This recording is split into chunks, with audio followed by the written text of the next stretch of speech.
I don't think anyone could be more in awe of the challenge all of you are confronting right now to try to really take us into the future and the future of learning.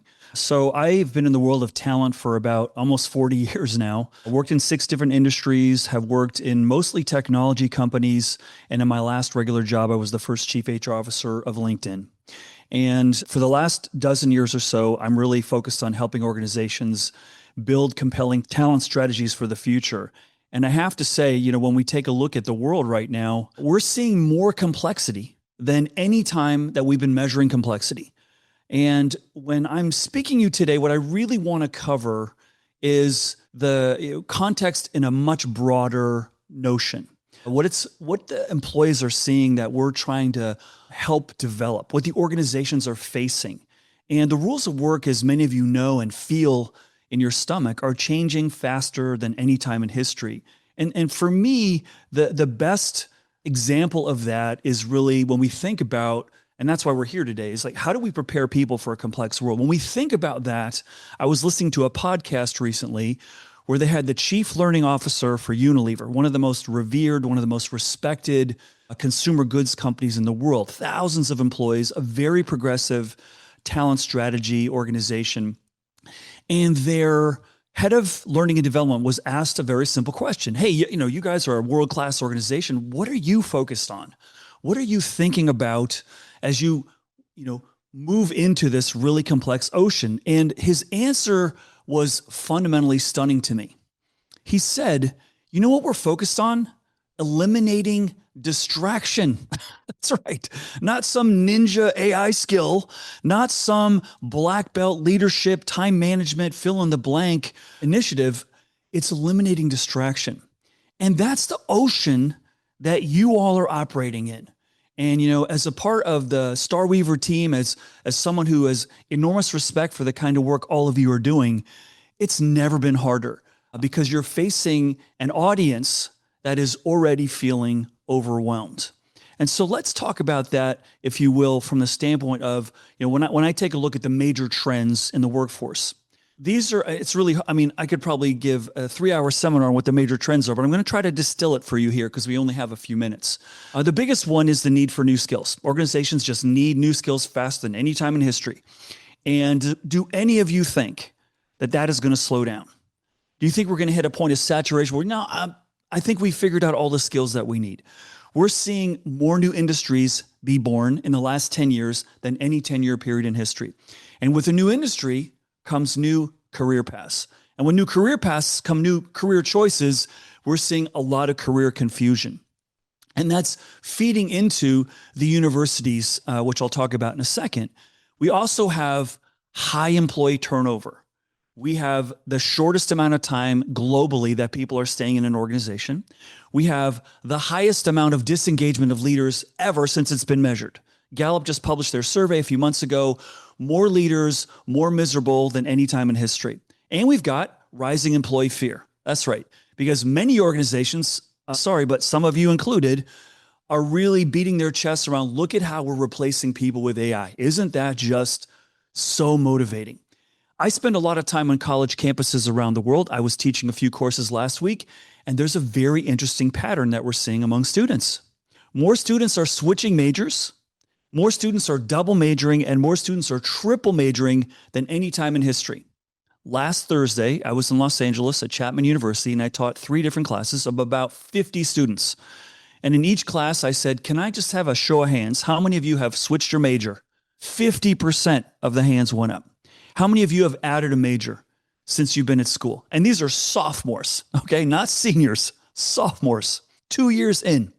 And so what's playing out is with more new industries, with more uncertainty, is a concern that's being met at the university level. What should I study? What skills do I need that make me vital for the future? And that's really, really scary. I have several children in university right now, and we have a lot of conversations around what they need to study. But what I will tell you the students are telling me is something that I already knew, and many of you already know, is that the pace of work is accelerating to a degree that it has outgrown the architecture of work.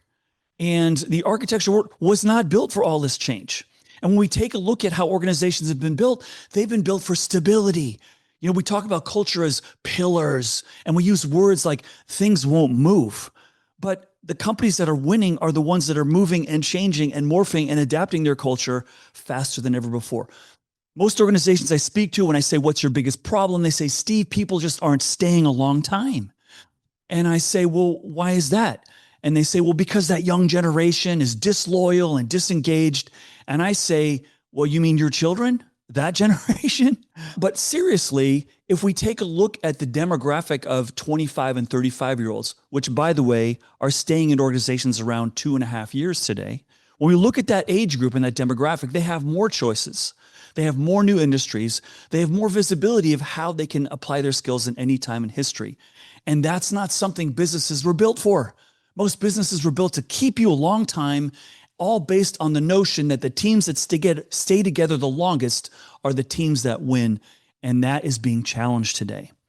And the organizations we're seeing that are winning are the ones that are building for instability. And I know that feels really uncomfortable. But in a world that is highly unpredictable, in a world where we used to plan for 20-year, business strategy meetings, and now it's turned into the 20-month business plan because we don't know what's going to happen 2 years out. I want to show you a very interesting slide. Now, this is breaking every PowerPoint rule. And if, Paul knows me, I'm a rule breaker, not a rule maker. But here I studied the 5 most successful companies based on market cap growth in the last 5 years. And I chose public companies because that data is available. And no surprise, NVIDIA, Microsoft, Google, Broadcom might be a surprise to you. They're in the chip industry, and Apple. And what I want to focus you on here is not all the data of how fast they grow. I want to focus you on the column furthest to the right. What's the median tenure of the employees in these organizations? Because these organizations, you could argue, are not winning because of all the 20, 30-year employees. They're winning because they're bringing in new people with new ideas and new ways of solving problems. And they're learning how to make people productive really, really quickly. And I know you probably are feeling this, but I don't know if anyone's articulated it as clearly as I've seen. But what we're really in right now is a domain where speed to skill is a competitive advantage. I'm a big sports fan. And if you take a look at pro sports, if you take a look in the United States at high-level college sports, everyone knows the best players are only going to stay a year or two. And so every coach has to build a world-class team faster than any time in history. And that's what you're all facing right now. In a world of declining tenure, how do we grow our people so that we don't have to hire our way out of this problem, that we're going to have to develop our way out of this problem? And that is a big, big challenge that most organizations weren't built for. Most organizations are more focused around keeping you than building you. And I know that because I will tell you folks that in all the staff reductions I see in the last 10 years, which department, when things get tough, gets let go first? It's the learning and development organization, because many organizations do not see this development and growth as a competitive advantage. And that's something that we have to change, and it must change.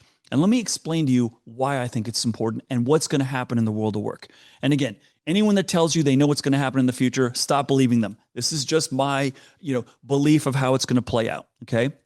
And you layer that in with your beliefs.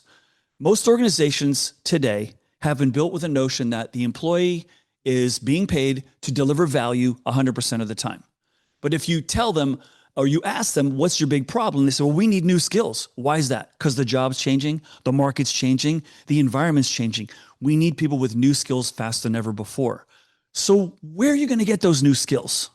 And so what I believe is really going to happen is jobs are going to have to become more of a learning vessel. Not that 5%, one class a month, the professor who visits you, the offsite for a weekend. We are going to have to build jobs differently, where you're going to have to embed the learning in there. And I'm not talking about just academia. I'm talking about new projects and new experiences and new assignments that just grow. And by the way, all the brain research says the people that have the most energy, the most creativity, and the most innovations are the ones presented with new problems. And our old architecture work was built to keep you doing the same thing a long period of time. So we've got a lot of architectural work that we need to do. And this is a big problem because most CFOs will tell you, Steve, my business plan does not allow for everyone to not deliver value 100% of the time. And so we're stuck with a plan and an architecture that we need to change. Now I'm going to shift to employee sentiment. Okay, we've got the most disengaged workforce in history. That's who you're dealing with right now. People who are worried, people who are scared, people who you told last month they could work from home and now you said you have to come back to the office. And this is one of the triggering words. So I have a lot of words that trigger me, but loyalty is one of the words that really triggers me because it's shifting. When I hear leaders today say, we don't have loyalty in our workforce, I tell them, I think you're wrong. We have more loyalty than any time in history. People are just not loyal to you. They're loyal to something bigger. They're loyal to learning. Yeah. Talent today is loyal to learning. That's why what you're doing has never been more important because you hold the magic elixir. If leadership wants people to stay, it's going to be growing them, not suffocating them in the same role, growing them, giving them new experience and new skills. And by the way, what we're seeing the leading organizations do, which I think is brilliant, is say, come here and we will make you better. Come here and we will develop you. And so if we take a look, at the world of AI, and again, we're zooming out for this session and then we're going to zoom back into some of the details. Some very interesting things I think are obvious. AI is the biggest leadership challenge of our lifetime. But let's not make the mistake of believing this is a technical challenge. It is not. Leveraging AI is much more of a cultural challenge. I say it's a culture challenge disguised as a technology challenge. And we're asking people to change faster than we're giving them permission to do. All the brain research says the greatest innovations and breakthroughs are not when you're coming out of 30 Zoom meetings. It's when you've got time to breathe. Are we designing work to deliver on that? Some of this research was already discussed in a few earlier sessions. McKinsey did a wonderful report. I have my issues with McKinsey, but this report supports what I want to say, so I'm using their data, which is they studied about thousands of organizations. 88% of the companies said, yeah, we're using AI, but only 6% said we're seeing a significant increase in profit. So we're at the beginning of the starting line right now of where this is all at, okay? And what they're finding is the companies that are winning with AI are the ones that are augmenting people, not replacing them. So what now? What do we got to do? Okay, what's the big so what? And here's some closing thoughts for you, and then we'll open it up to some questions. We are in a period of transition right now. The companies that win, the companies that grow are the ones that are building people the fastest, and the ones that are winning are the ones that have people who are building themselves the fastest. But that has to happen within a culture of trust. I want to give you one example of a company doing something really interesting. And I'm not saying this is the greatest idea that you should implement it, but I really am jealous and I wish I'd implemented it. Prudential was having a big turnover problem. They were losing people at a high rate. This is an insurance company in the East Coast of the United States. And so the human resources team got together with the IT team and said, hey, we know that people are leaving and they probably could do a different job in the company. Let's map everyone's skills, experiences, education, and abilities, and let's map that to every job in the company, okay? Think about that. In the first day of Prudential, you sit in your new hire orientation and they say, hey, this is how qualified you are for every job in the company, not just the ones in your career ladder, not just the ones in your domain, every job in the company. Because we don't know where you want to go. But if you want to go over to PR or marketing or engineering, here's the skills you need. Here's how qualified you are.